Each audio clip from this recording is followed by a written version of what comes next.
मध्य प्रदेश के पूर्व मुख्यमंत्री शिवराज सिंह चौहान ने कहा, लोग मुझे पूर्व सीएम कहते हैं, पर मैं रिजेक्टेड मुख्यमंत्री नहीं हूं, लोगों का प्यार मेरे साथ है। यह बात मध्य प्रदेश के पूर्व मुख्यमंत्री शिवराज सिंह चौहान ने MIT पुणे में आयोजित 13वें भारतीय संसद में संबोधन के दौरान कही। इस कार्यक्रम में शिवराज सिंह चौहान ने छात्रों के समक्ष अपने प्रारंभिक राजनीतिक जीवन पर चर्चा की। शिवराज सिंह चौहान ने कार्यक्रम में कहा, लोग मुझे पूर्व मुख्यमंत्री कहते हैं, लेकिन मैं नकारा रिजेक्टेड नहीं, लोगों को प्यारा ही मेरी असली पूंजी है। मैंने मुख्यमंत्री पद छोड़ दिया है, लेकिन इसका मतलब यह नहीं कि मैं राजनीति में सक्रिय नहीं रहूँगा। उन्होंने कहा कि राजनीति में दो तरह के लोग होते हैं, एक तो वो जो देश के लिए कुछ करना चाहते हैं और इसलिए राजनीति में आते हैं। दूसरे वो जो नेता जो राजनीति को ही अपना करियर बना लेते हैं, कुर्ता पजामा पहनकर सतही राजनीति करते हैं। कई लोग सोचते हैं राजनीति खराब काम है, लेकिन ऐसा नहीं, यह मानसिकता गलत है। लाडली बहना योजना कोई फ्रीबी योजना नहीं है। शिवराज सिंह चौहान लाडली बहना योजना पर बात करते हुए कहा, यह कोई फ्रीबी योजना नहीं है, महिला सशक्तिकरण के लिए उठाया गया क्रांतिकारी कदम है। जब महिलाएं अपने ससुराल जाती थी तो पति से 500 रुपये भी मांगने पड़ते थे। यह जानकर मुझे बहुत दुख हुआ करता था। मुझे लगा मैं किस दिन काम आऊँगा। हमने लाडली बहना योजना बनाकर महिलाओं को 1250 रुपये देने शुरू किए। अगर राजनीति में नहीं होती तो क्या ये भी हो पाता?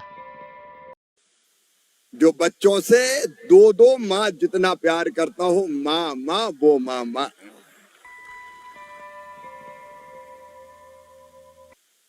आज स्वामी विवेकानंद जयंती है। जिजाऊ माता ने भी आज ही जन्म लिया था। तो साम्राज्य की छाती पे हिंदवी स्वराज का झंडा गाड़ के हिंदवी स्वराज की स्थापना छत्रपति शिवाजी महाराज ने की थी। मैं उनको प्रणाम करता हूं। और स्वामी विवेकानंद जी योद्धा सन्यासी, अभी मैंने आके देखा world peace university. Vishwanath ji मैं प्रणाम करता हूं, राहुल जी आपका भी अभिनंदन। वर्ल्ड पीस डोम। लेकिन विश्वनाथ जी अभी जिक्र कर रहे थे स्वामी विवेकानंद जी के शिकागो के भाषण का। स्वामी विवेकानंद जिन्होंने विश्व संसद में उद्घोष किया था, एकम सद विप्रा बहुधा वदंती। सत्य एक है, विद्वान उसको अलग अलग तरीकों से कहते हैं। परमात्मा एक है, उसके पास तक पहुंचने के रास्ते अनेक है। किसी भी रास्ते चलो अंततः पहुंचोगे वही। स्वामी विवेकानंद जिन्होंने उद्घोष किया भारत के उस विचार का कि सब में एक चेतना है, हम सब में एक ही चेतना है, जिसको तुलसी बाबा ने कहा, सिया राम मैं सब जग जानी। आत्मवत् सर्वभूतेषु, सबको अपने जैसा मानो, क्योंकि हम सब उसी एक चेतना के अंश हैं। और विश्व शांति की बात होती है, यहां वर्ल्ड पीस का डोम बना हुआ है। संयुक्त राष्ट्र संघ बना द्वितीय विश्व युद्ध के बाद, लेकिन भारत ने हजारों साल पहले कह दिया था, अयम निजम परावेत्ति गणना लघुचेत साम उदार चरिता नाम तो वसुदैव कुटुंबकम। ये मेरा ये तेरा है। ये सोच छोटे दिल वालों का होता है। जो विशाल हृदय के होते हैं वो तो कहते हैं सारी दुनिया ही एक परिवार है। स्वामी विवेकानंद जी ने उद्घोष किया भारत के इस विचार का, धर्म की जय हो, अधर्म का नाश हो। लेकिन ध्यान से सुनना बेटा बेटियों, प्राणियों में सद्भावना हो, मनुष्य मात्र में नहीं, प्राणियों में सद्भावना हो। और केवल हमारा नहीं, विश्व का विश्व का कल्याण। सर्वे भवन्तु सुखिनः, सर्वे सन्तु निरामया, सर्वे भद्राणि पश्यन्तु मा कश्चित् दुर्भाग् भवेत्। सब सुखी हो, सब निरोग हो, सबका मंगल हो, सबका कल्याण हो, ये भारत का विचार। और इसलिए जब मैं पुराने भाषण को सुन रहा था तो शायद उसी समय मैंने कहा कि भौतिकता की अग्नि में दग्ध विश्व मानवता को शाश्वत शांति के पद का दिग्दर्शन कराएगा तो हमारा भारत कराएगा, ये देश कराएगा, और ये होगा, दुनिया की कोई ताकत रोक नहीं सकती। लेकिन मुझे बताया, मुझे इस विषय पर भी बोलना है कि छात्र राजनीति में क्यों आए। मैं क्यों राजनीति में आया, मैं तो इससे ही शुरू करूंगा। मेरे बच्चों, ध्यान से सुनना मेरी बात। मैंने स्वामी विवेकानंद को पढ़ा और कुछ शब्द ऐसे हैं जो हमेशा मेरे कानों में गूंजते रहते हैं, जो सदैव मुझे प्रेरणा देते हैं। मैंने स्वामी विवेकानंद जी को पढ़ा एक किताब में, उन्हें हमें आह्वान करते हुए कहा, नौजवानों को आह्वान करते हुए कहा, तुम केवल 3.5 हाथ के हाड़ मांस के पुतले नहीं हो, तुम अमृत के पुत्र हो, तुम ईश्वर के अंश हो, तुम अनंत शक्तियों के भंडार हो, तुम अमर आनंद के भागी हो। दुनिया में कोई काम ऐसा नहीं कि जो तुम ना कर सको। मैंने फिर पढ़ा, तुम ईश्वर के अंश हो, अनंत शक्तियों के भंडार हो। और एक बात मैं शेयर करता हूं आपसे कि व्यक्ति जैसा सोचता और करता है वैसा ही बन जाता है। तुम सोच के देखो, तुम ईश्वर के अंश हो, अनंत शक्तियों के भंडार हो, तो तुम्हारे लिए दुनिया में कुछ भी करना असंभव नहीं है। और मैं सिद्ध करता हूं, तुम कैसे केवल हाड़मात के पुतले नहीं हो। अगर आमतौर पर कोई मुझसे पूछे कि शिवराज क्या है, तो मैं जो सामने शरीर दिखाई दे रहा हूं, ये शरीर ही शिवराज है। हमारे यहां कहा है कि शरीरम माध्यम खल धर्म साधनम। शरीर जरूरी है, शरीर के लिए भोजन जरूरी है, पानी जरूरी है, पोषण जरूरी है। लेकिन हम क्या केवल शरीर है? बताओ, अगर कोई आपको गाली दे दे, अपमान कर दे, तो आपके शरीर को तो नहीं लगा, लेकिन आपको गुस्सा आती कि नहीं? अपमान शरीर का नहीं है। अब शरीर के अलावा भी कुछ हो। अभी कुछ दिन पहले मेरे बेटे का एक मित्र मिलने आया, विदेश से आया, साथ पढ़ा था यहीं सिम्बायोसिस यूनिवर्सिटी में। तो मेरा बेटा इतना प्रसन्न था, दौड़ के गले लग गया, और 4-5 दिन और कोई काम ही नहीं किया। जब बरसों पुराना कोई मित्र मिलता है तो जो खुशी होती है वो शरीर को नहीं होती, उसको कहते हैं मन। तोतली आवाज में बोलते हुए अगर कोई बेटा बेटी आए माँ के पास और गोद में बैठ जाए तो माँ छाती से उसको चुपका लेती है, और छाती से छुपका के जो सुख और आनंद का अनुभव होता है वो शरीर को नहीं, मन को होता है। है कोई चित्र बनाया है, कोई कवि है, कोई कविता लिखी है, कोई सुन ले और कह दे वाह। मुझे पुरानी घटना याद आती है, तब मैं बीजेपी की यूथ विंग में काम करता था। मध्य प्रदेश छत्तीसगढ़ एक था। एक कार्यक्रम में हम गए थे, उस समय ट्रेन से जाते थे। कार्यक्रम खत्म हो गया, शाम को ट्रेन से वापस लौटना था, तो धर्मशाला के कमरे में हम इंतजार कर रहे थे कि ट्रेन का टाइम हो तब हम चले।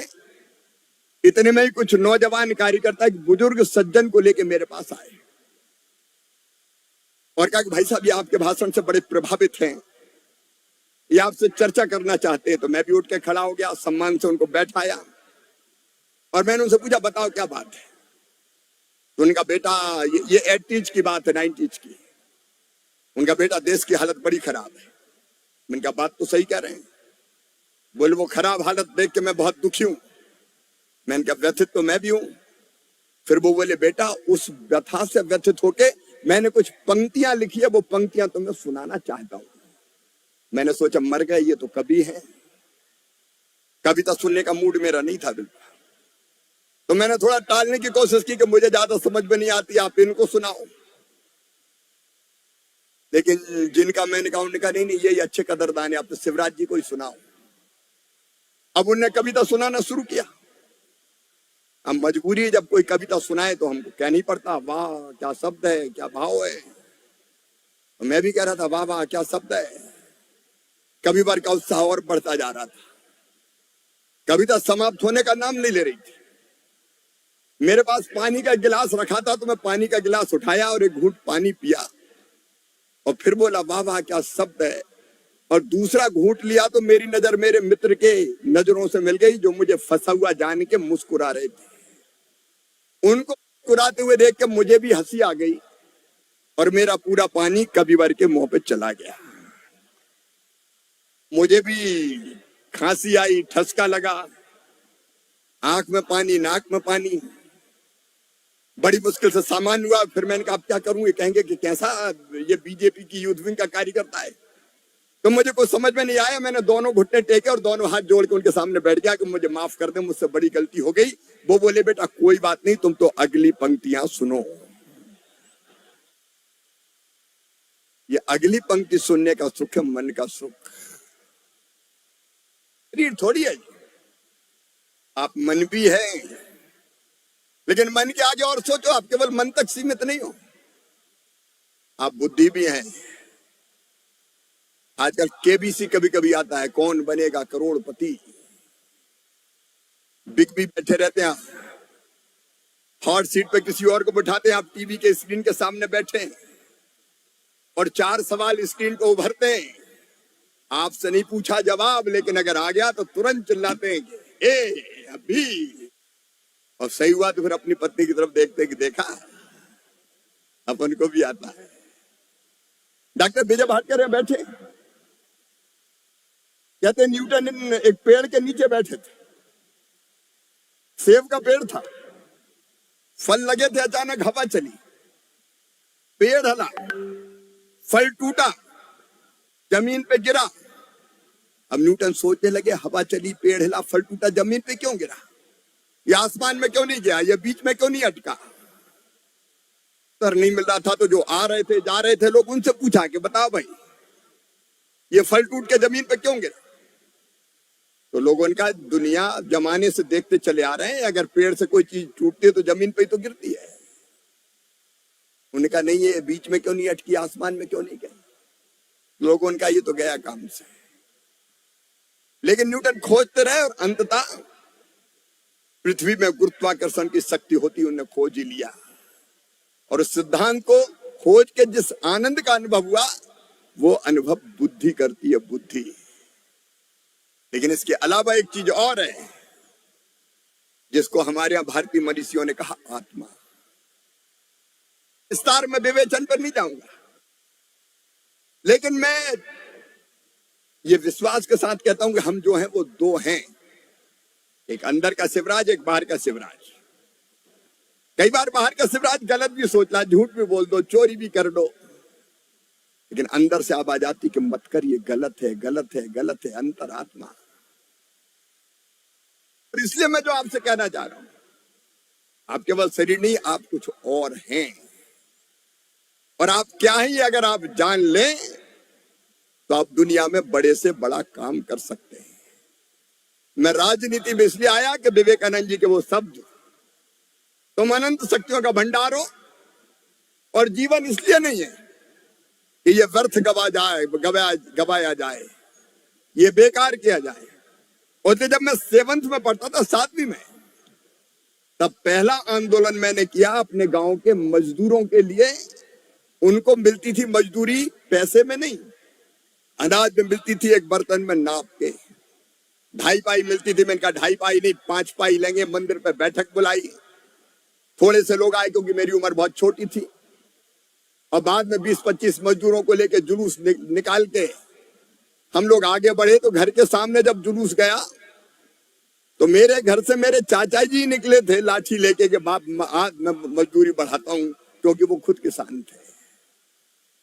मन में अगर तड़फ होती है, मन में अगर आग होती काम करने की, तो मैं आपसे कहता हूं वो काम आपको बड़े से बड़ा व्यक्ति बना सकता है।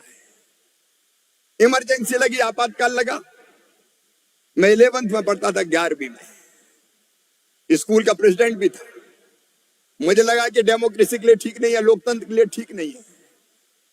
मैंने विरोध किया, पकड़ लिया गया, 9.5 महीने जेल में रहे।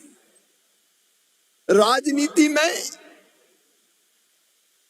आते क्यों हैं लोग? 2 कारण।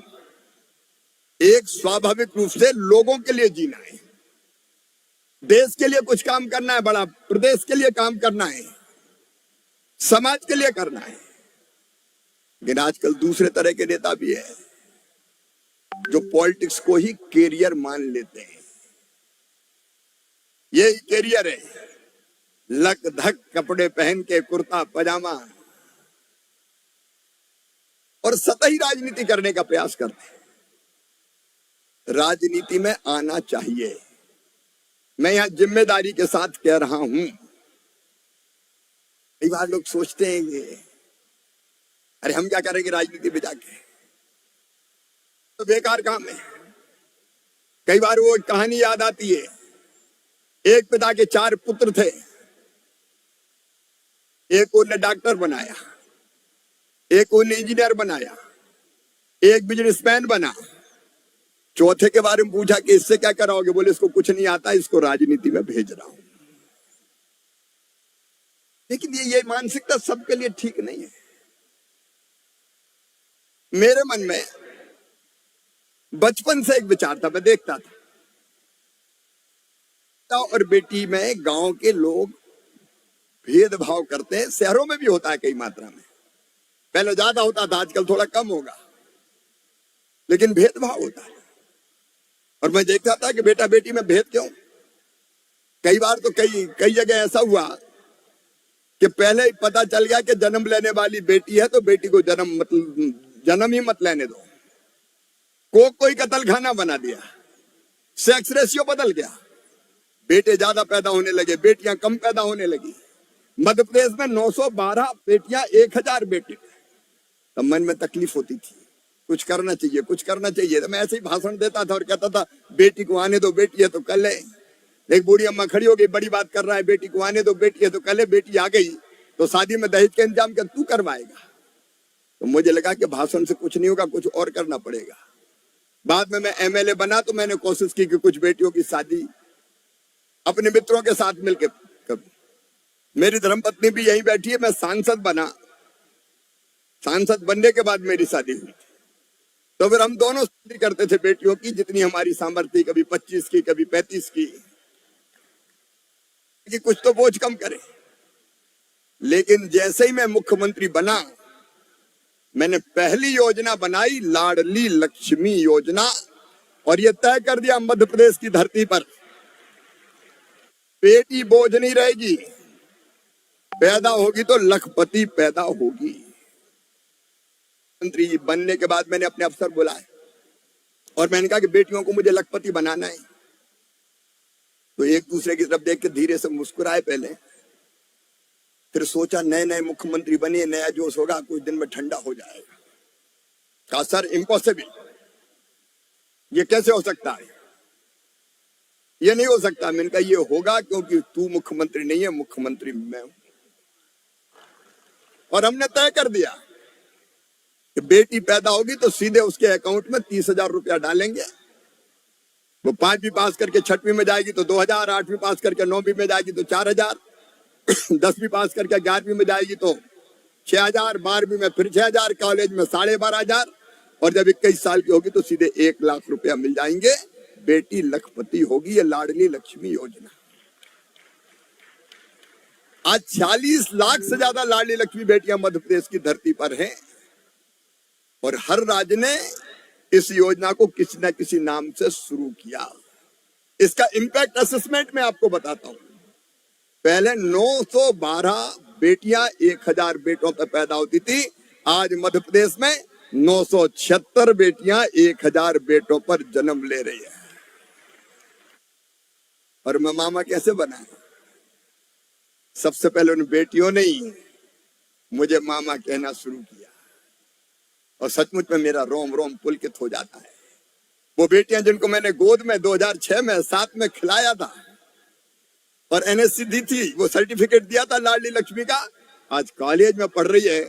और जब वो मामा कह के पुकारती तो मुझे लगता है अपनी तो जिंदगी सफल हो गई।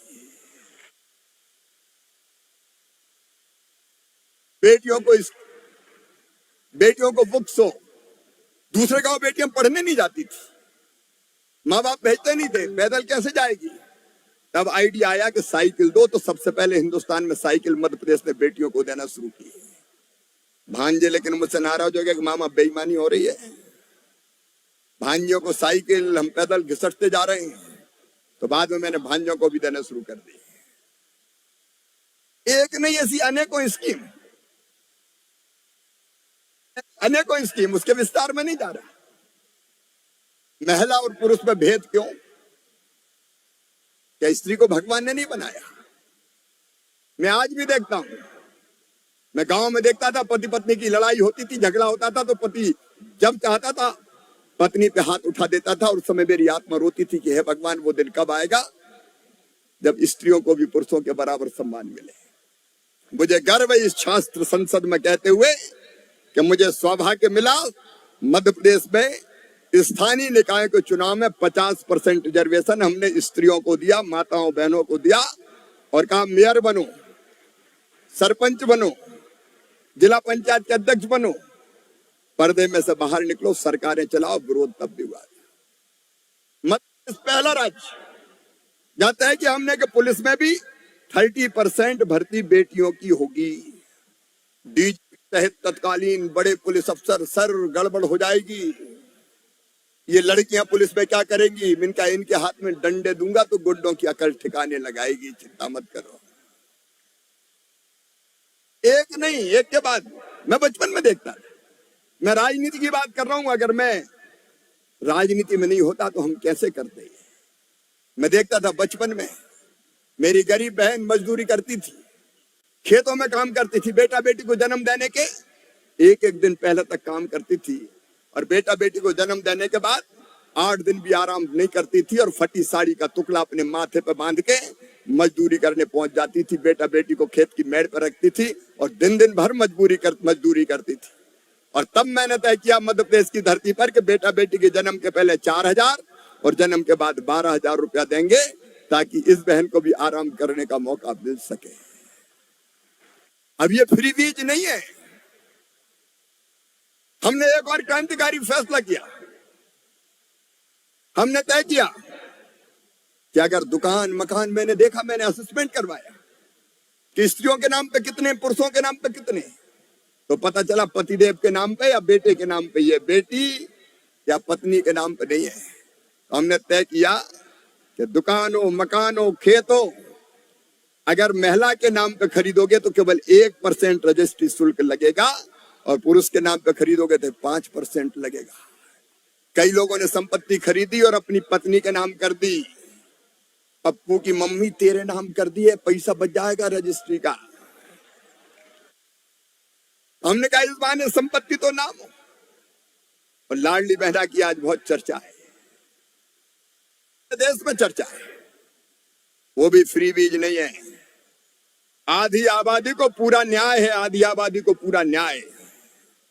मैंने देखा बहन के नाम पे पैसे नहीं होते, गरीब हो, लोअर मिडिल क्लास की हो, अपनी हर चीज के लिए केवल पति पर निर्भर रहना पड़ता है। मेरे मन में यह क्रांतिकारी विचार आया कि बहन का एक अकाउंट हो और हर महीने नियमित रूप से पैसे आए जिसपे उसका अपना अधिकार हो, हक हो। क्योंकि मैंने ऐसी बहनों को देखा था, माई के जाना और पतिदेव से 500 रुपया मांगे तो बोले नहीं है, जब देखो मांगती रहती है। मुझे लगा कि भैया मुख्यमंत्री किस दिन काम आएगा।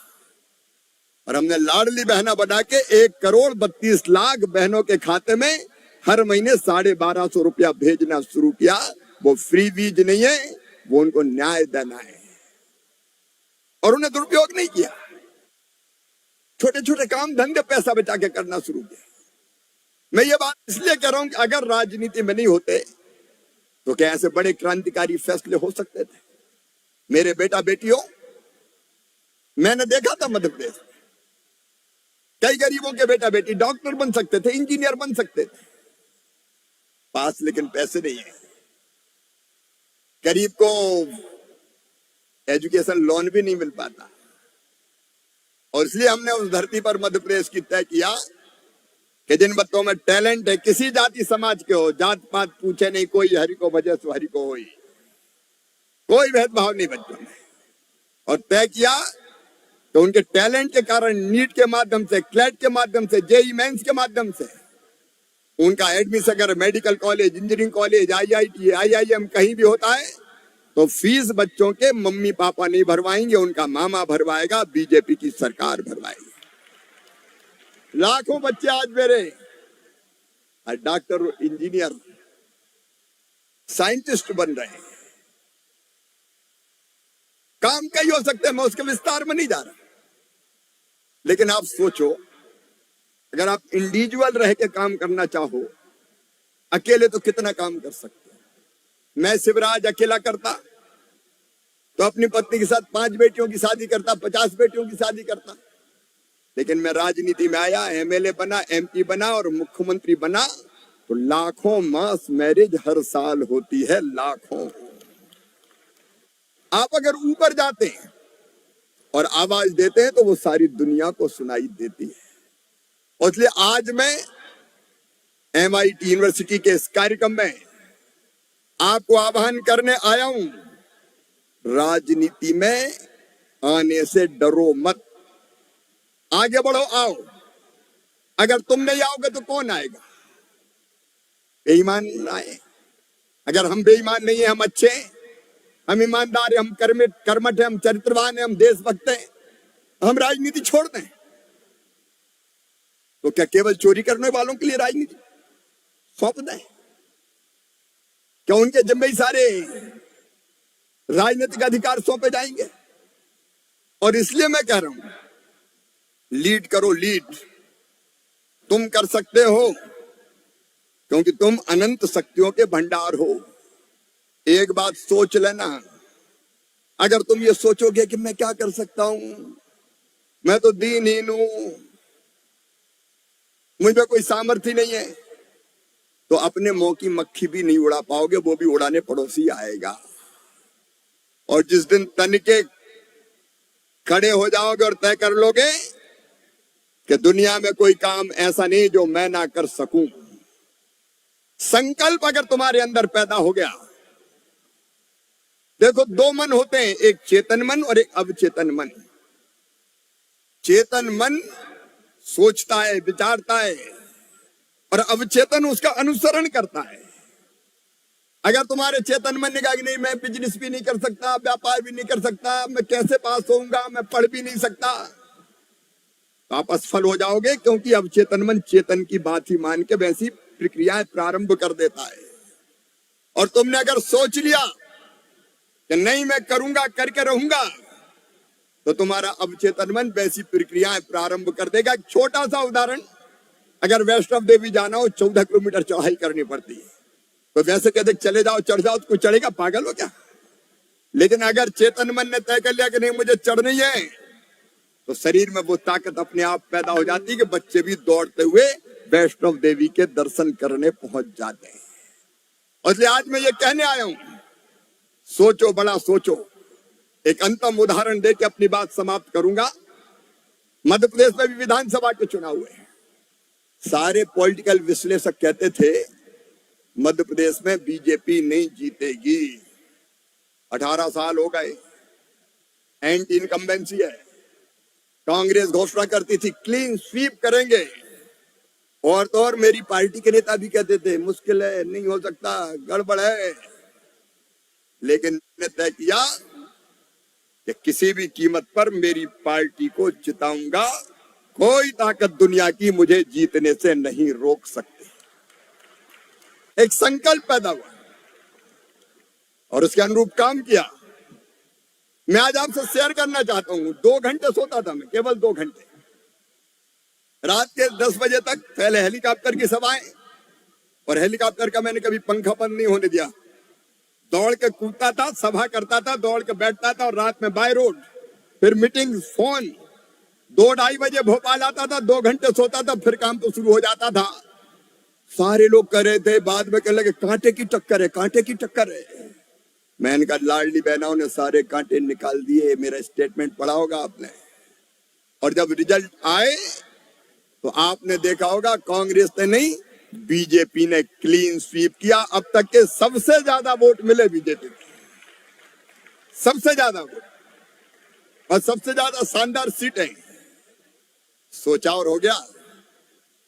मुझे कहा फार्मर चीफ मिनिस्टर, लेकिन अपन रिजेक्टेड नहीं है।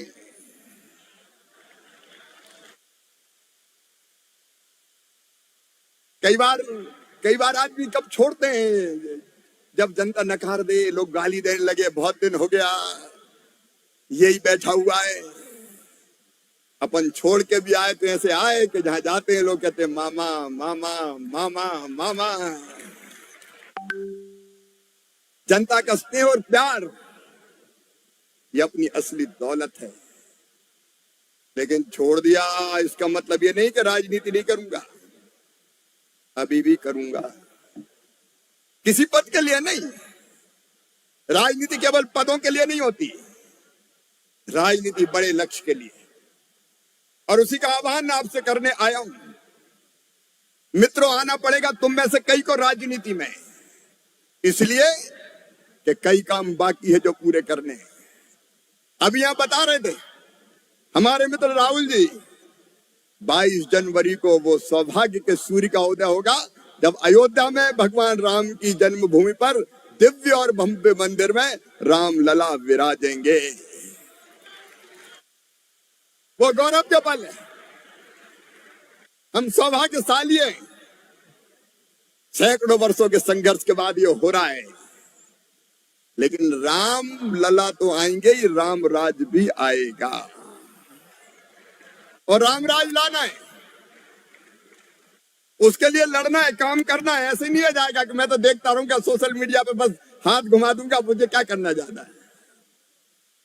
तुम्ही को करना पड़ेगा, मैं भी करूंगा, तुम भी करो, हम मिलकर करें। राहुल जी, आपने एक प्लेटफॉर्म तैयार किया है जिसमें दलगत राजनीति से ऊपर उठ के कुछ लोग आए और कुछ अच्छी चीजों के लिए संघर्ष करें। क्या राजनीति में धन का प्रभाव खत्म करने के लिए तुम काम नहीं करोगे? क्या राजनीति केवल अमीरों की तिजोरी से चलेगी?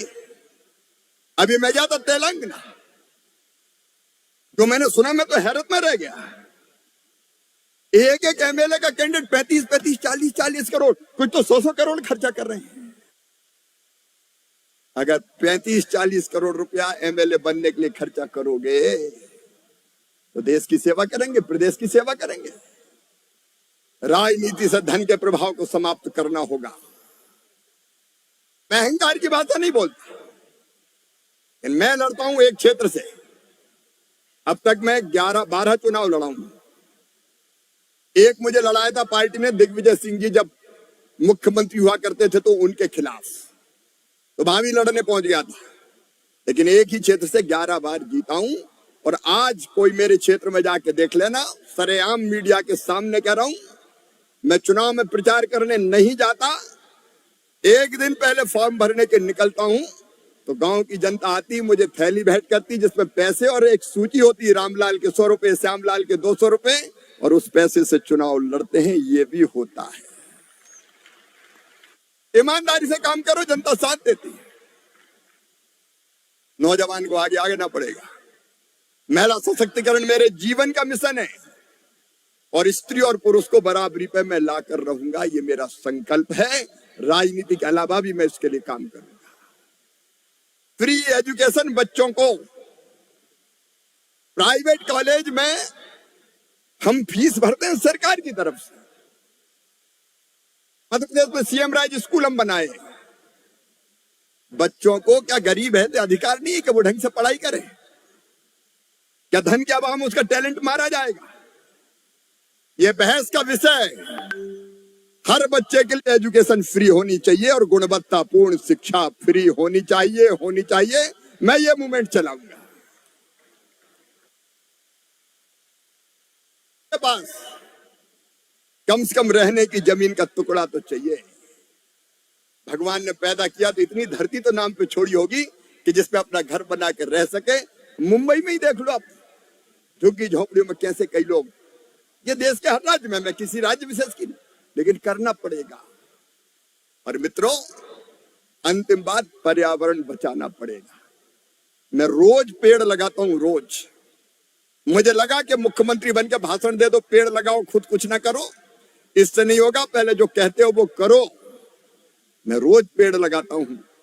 आने वाली पीढ़ियों के रहने के लायक इस धरती को बचाना है, इसलिए पर्यावरण जैसे विषय को भी केंद्र पर रख कर राजनीति करनी पड़ेगी।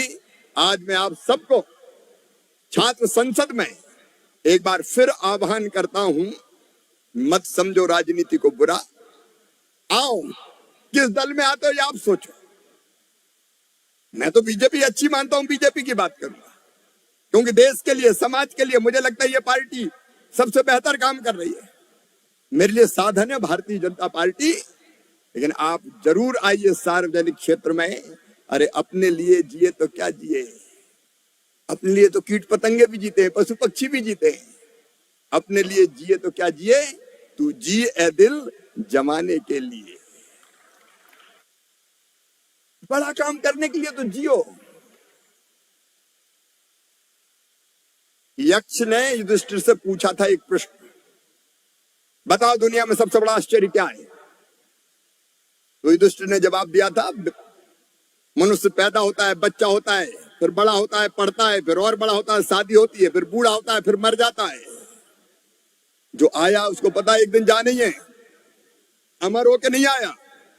लेकिन व्यवहार हमेशा ऐसा करता है जैसे हमेशा इस दुनिया में रहना, यही सबसे बड़ा आश्चर्य है।